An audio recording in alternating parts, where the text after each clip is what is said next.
Breaking news right now. You're seeing it right there on your screen. This is a pursuit taking place in the Hollywood area. Supposedly, authorities are seeking this person for a DUI. And you're watching right now on surface streets as they move at not too quick a pace.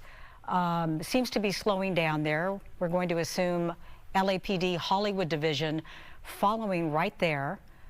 Now at Beacon Avenue in the Westlake area, so this is getting us closer to downtown Los Angeles.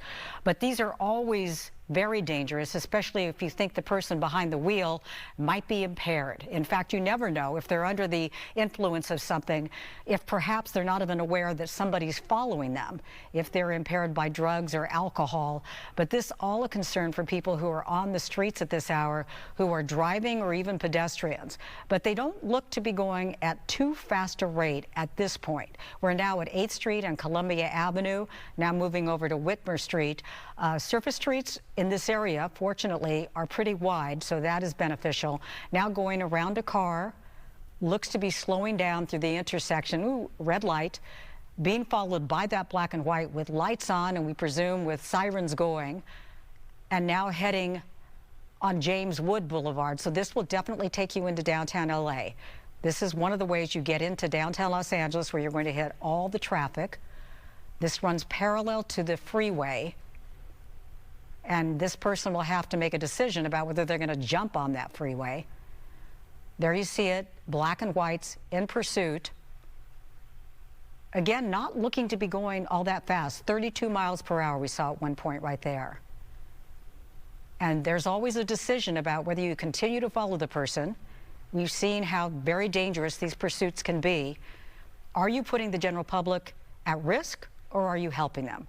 But right now, we watch as the black and whites proceed now on the 110 at the 4th Street exit in downtown Los Angeles. Appears to be getting off. All of these streets at this hour will have a fair amount of traffic on them. You know, many people live downtown Los Angeles. We don't have the nightlife like we did since COVID, but it's starting to come back. And so we'll try to get a better look at that vehicle, and all we're told is that it's a potential DUI suspect behind the wheel. So simply because of the traffic in downtown, that'll force you to go slower. Now being obstructed by that high rise right there. We're at Fig and 6th. But this is an area where people will go out, especially on a Thursday night, is a big night to do what they call the pub crawl. So let's watch as we see where now I'm able to count a couple of black and whites in pursuit. Now it's South Flower and Wilshire Boulevard in the heart of downtown Los Angeles, going just 12 miles per hour. So hopefully this slow rate of speed will certainly help to keep people safe. Picking up speed now, was at 60 at one point, now at 41. LAPD in pursuit as we go over those high-rise buildings. Of course, we know in downtown, lots of restaurants, rooftop bars, some people still living in downtown. So we have folks who live there. We're at 8th and Fig, which is actually a very busy intersection. So let's see, a little hard to, okay, a little hard, yes. So Dennis Zind, retired LAPD, former councilman, on the air with us. You're on the air live with Laura Diaz. Good to hear from you, Dennis. What can you tell us? Always a pleasure at this exciting time. I'm at a restaurant. They're trying to get the TV tuned into the station right now. Okay. So I've well, I can tell you this. They're at the 110 and the 9th exit, which if you got off on that exit, you'd be going towards crypto.com. So it's an area that's, right, you know, heavily traveled. If there's an event at the venue, that would also add more congestion to the situation. I understand it's a DUI suspect? Yes. DUI suspect. Okay. Actually, he wasn't going that fast for a while. He was actually down. Now he's getting up there, 70 miles per hour, 69 on the 110, headed south. Okay, hold on. We're still trying to get this We'll try to get. You spent so many years in law enforcement. How much of a danger is it to have a DUI suspect like this, them in pursuit, and people traveling on the freeway? Very, very dangerous. Extremely dangerous, because the innocent people have no idea what is occurring, and when the driver is driving that fast, erratic manner, you never know what's going to happen. So it's extremely dangerous. Not like he's in control, trying to escape, and the innocent people driving have no idea what's going on. So it's a big, big hazard, and DUI is a major problem, and it just creates a havoc in the community. And if this started in the valley and it went down to that area, with the different jurisdictions of LAPD, the primary unit were initiated, and then other units along the way. There we go. I've got it right now. So there would be several agencies right now communicating, right, Dennis? Well, LAPD would be the primary, but then it's going to go into the freeway. The CHP would be notified. Oftentimes the CHP takes over. Depends on the circumstances. So what we find happening is, in this case, we've got an air unit overhead, so we can see the light from the air unit, and we see the suspect, and then we see the units following behind at a safe distance. At least what I find, that if you want to say that it's better on the freeway than a surface street, you don't have pedestrians, you don't have cross traffic. So as far as the safety for the general public, it's a safer environment, since you don't have those other hazards, innocent people on bicycles, pedestrians, etc. But this individual, as we see continuing on that roadway, on the freeway, oftentimes the LAPD or the local jurisdiction will abandon it, and the CHP takes it over. And they're very aggressive in their pursuit techniques, much more aggressive than LAPD when it comes to getting the suspect stopped and into custody. Well, he may be under the influence, but so far he seems to be managing the vehicle fairly well. Well, he's staying within the boundaries of the lane. He's adjacent to the carpool lane, and he's staying with there. There's a bit weaving, as you can see, the bit weaving back and forth. It's not excessive, but you can see there's weaving. But obviously, he's aware that he's being followed, or otherwise you pull over and stop. So it depends on how intoxicated the individual is, or there could be intoxication with another crime that the individual is wanted for. So you really don't know until you make the final apprehension, but it starts off as a DUI, and it could turn down to something much more serious with that. And why is he fleeing? If a DUI oftentimes pulls over and they go through the field sobriety test, etc. But in this particular case, they suspect DUI, but there may be other factors, especially as the length of this from the San Fernando Valley down to downtown area. How long do you go until you make some kind of an aggressive move to try to bring this to closure? Well, pit maneuvers have become very popular. In this particular case, you don't want to do a pit maneuver on a freeway. You'll go as long as they run out of gas. The units can then come in and take over on that pursuit. Jurisdictions take over. It depends on how long. We've had them from Los Angeles down to the Mexican border. So it just depends on the circumstances, what the individual's wanted for. But in this particular case, as we see the driving pattern, weaving in and out, passing cars. But I wouldn't say it's erratic. It's obviously a situation where now maybe rear-end a car because they're not in full capacity. But I see the primary right behind the individual, right behind the suspect, and then there's a backup. There are probably two or three that they normally have, and then the CHP would be joining, if they haven't already joined the pursuit, and eventually the LAPD may release that to the California Patrol, and they'll take over the pursuit.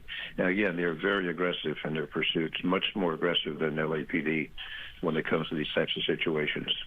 Well, I just saw the sign, the exit there was Manchester, so he's headed south. And we always wonder if they're headed to an area they know best, because if you're going to have all these black and whites behind you, at least better know where you're going, right? So. Well, right, but you'll end up in San Pedro. So we've got 3 black and whites. That's what the area they're showing now. I don't know exactly if there's anyone else behind that, but LAPD has a limited policy on how many engage in the pursuit. There'll be a supervisor who's monitoring, the watch commander's monitoring. I'm sure they're tuned into the TV right now watching exactly what's going on. And as it blacks out, then we wonder what's happening with it. There we go. So you got 1, 2, 3, 4. It's like there's 4 units involved in this, and there's 5 units involved in it. So where's the CHP if they're involved? may be one of those vehicles. It's hard to tell from the view we're getting from the air unit. Mm-hmm. And how much But of a help? Go ahead. How much of a help is that, you know, having that chopper above, shedding light and just them working in concert from the ground to the air? Well, the chopper is wonderful to keep visibility, but with the light that they have, that's illumination of the individual. And it's also a warning for other vehicles. And if the individual travels in other areas, the helicopter can maintain control over that. The units could get caught in traffic, but that air unit is an invaluable tool when it comes to this situation. LAPD has the largest law enforcement helicopter fleet in the country, and they use those frequently, and they get them on a pursuit as quickly as possible. So they're throughout the city. They don't have them, you know, within 5 or 10 minutes. So sometimes they have to travel distance with air speed. They can go a lot quicker than obviously on cars on the road, and they're a valuable tool when pursuits come around. And I know some people criticize the expense, but when you're following individuals, you want to maintain law and order, you need to have the air units, and it's just part of the arsenal that the law enforcement has to apprehend individuals and keep the community safe as they can. I'm also hearing that perhaps the person at the wheel, that there's been some kind of communication between a potential gang affiliation with the Van Nuys, some officers out of that area. So how would that work? That they would maybe get a tip, and then all of a sudden you start the pursuit and the person's driving erratically. How is all this information transmitted, and how do you decide whether to act on it? Because we've been hearing a lot about how some of these chases are getting a little bit out of control, and people are saying, hey, should we back off a little bit? Well, LAPD has a policy that you don't want to jeopardize the public. You want to back off. Oftentimes they do. Sometimes they'll terminate the pursuit because their driving gets too excessive. They'll maintain the air unit overhead. But number one is public safety. They want to apprehend this individual, but they don't want innocent people getting injured or hurt, killed in a collision. And we've seen that happen. So the question is, at what point do you do that? This is being monitored by the watch commander in the division, being monitored by field supervisors. And if it gets to that point, and I'm sure the watch commander is watching this as we're broadcasting, and they'll make a determination. They will say, let's terminate this pursuit. It's out of control. It's getting too serious. But they will follow the safe distance, and that's the key. They want to apprehend this individual. Sometimes the individual, sometimes they goes into a parking structure and they disappear, and not every single one gets apprehended. They do want to apprehend, bring it to a stop to save the public from being injured, from the collision factor. And if they're a fleeing felon, they've committed some kind of a serious crime, you want to get them into custody and let the criminal justice system deal with it. So there's a lot of factors. People just don't flee because they ran a red light or they're speeding. Oftentimes there's other contributing factors that bring them to that, well, I have to get away. At all costs, I'm going to get away. And sometimes they result in collisions where innocent people are hit and killed. So you've got a lot of factors. A lot of things weigh on the pursuit, when you're going to continue, when you're going to terminate. But the tool that we have is that helicopter, which is an invaluable tool when it comes to following these people as long as you can, as far as you can. We've certainly seen it when it's gone awry. He's now off the 110 at Florence, and so back on surface streets. And you were saying that this is more dangerous when he's on surface streets. And just what I'm seeing right now, I can see like 4 or 5 black and whites there at the scene. Well, what happens on surface streets is maybe he may be stopped. I think he stopped. The view on the scene, he stopped now. But the surface streets, you have so many other factors. You got pedestrians, you got people on bicycles, you got people walking. Many hazards on the surface street that you don't have on the freeway. So a freeway pursuit is less hazard, less danger to the public than you're on a surface street, especially in the neighborhood as we see parked cars, people about. So that could create a major problem. But since it looks like that vehicle is stopped and there are a number of black and whites that are going to order the individual out of that SUV.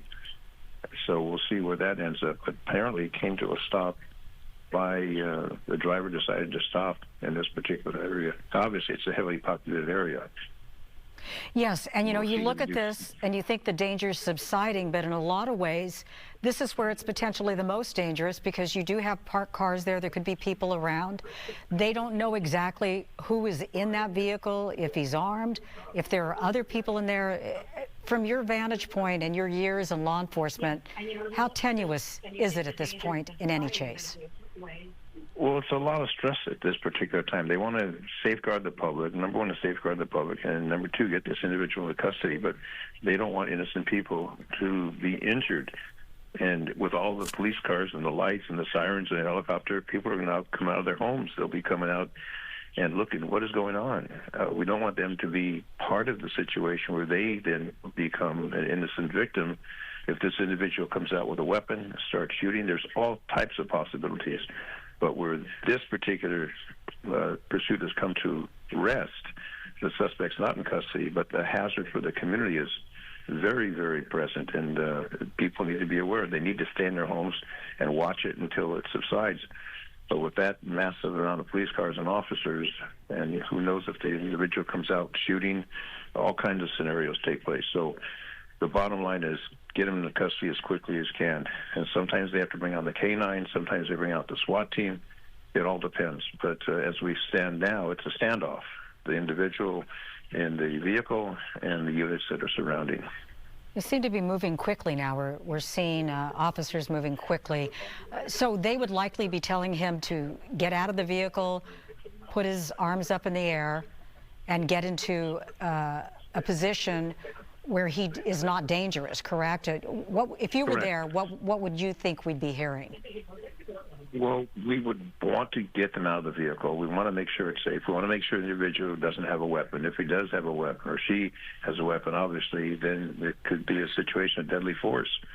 So there's all types of possibilities, but the officers have to use extreme caution.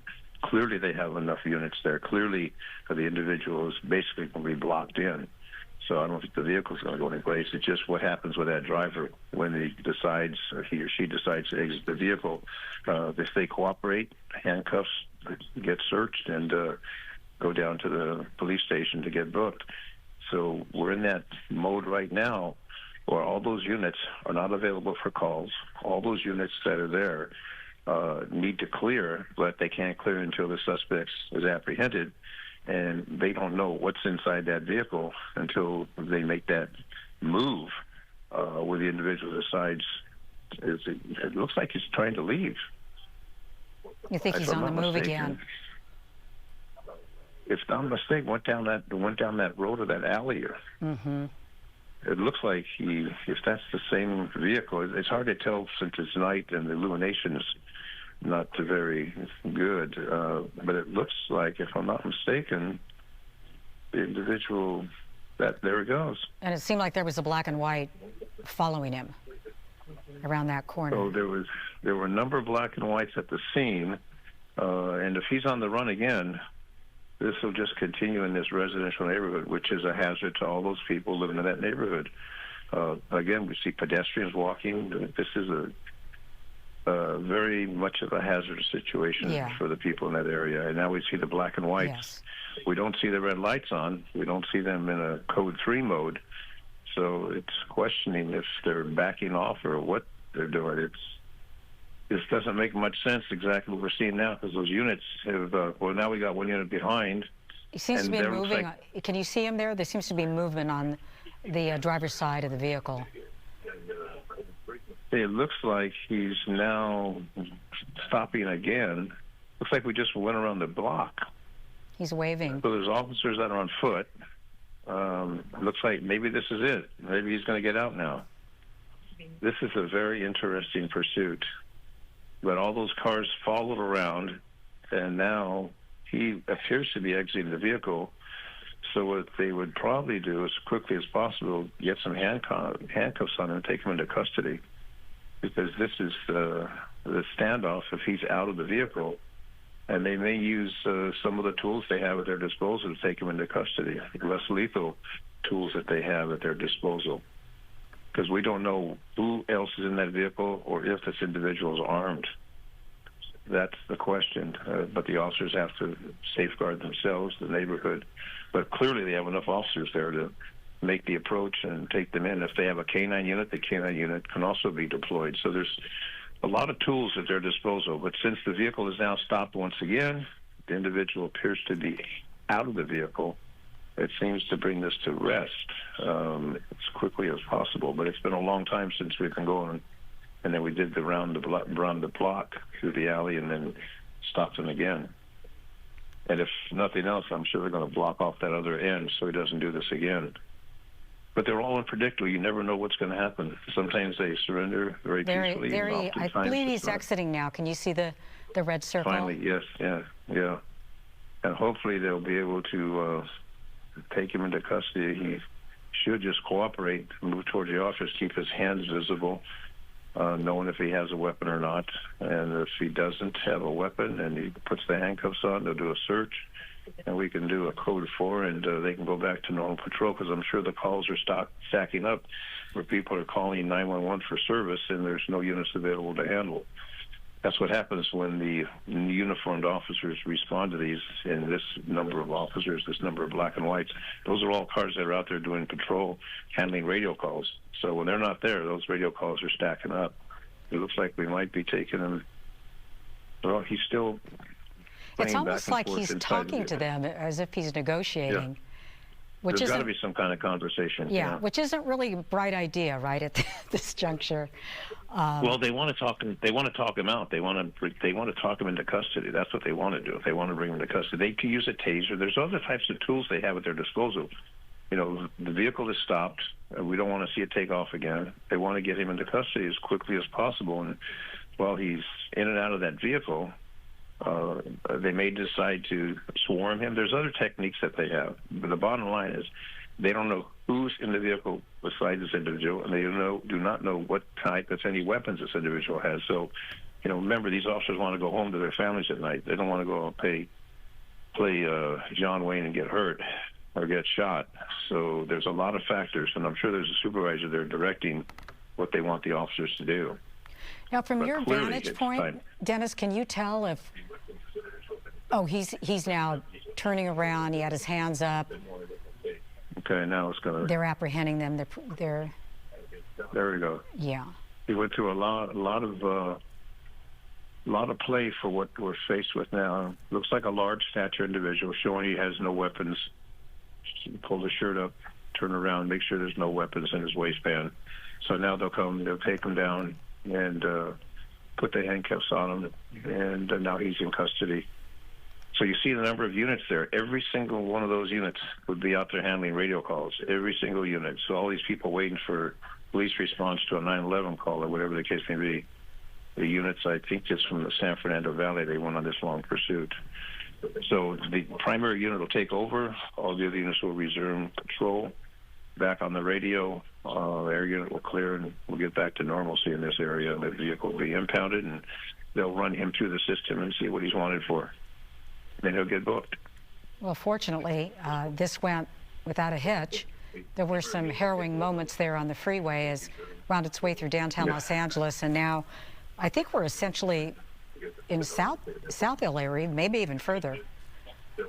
All right, so Dennis Zine, we thank you so much for giving us context here, and all your years in law enforcement. We appreciate it, and thank you for your guidance. My pleasure. Thank you. Good night.